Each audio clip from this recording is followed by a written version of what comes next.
Hello বন্ধুরা, ঐশীকে আজকে একটা সারপ্রাইজ দেবো। দেখুন, একটা স্ট্রবেরি গাছটায় দুটো স্ট্রবেরি হয়েছিল, একটা মরে গেছে, তা একটা হয়েছে, লাল লাল হয়েছে। দেখি ঐশীর রিয়াকশনটা দেখবেন আপনারা।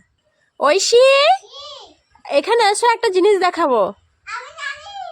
আসো দেখবে, আসো না দেখবে, তুমি এসো না।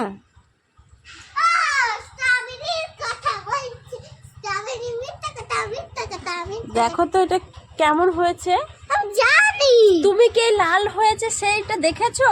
হ্যাঁ তাই? তাহলে আমি কি লাস্ট? হ্যাঁ আমি কি তাহলে আমি ভেবেছি আমিই প্রথমে দেখেছি। ঐশী দেখুন, ও প্রথমেই দেখে নিয়েছে। তার কারণটা ঐশী প্রত্যেক দিন দুবার করে ওই স্ট্রবেরিটাকে দেখে, তাই না? আরে তুমি তোমার কথাটা ওইখান থেকে আমি শুনে ফেলেছি। তাই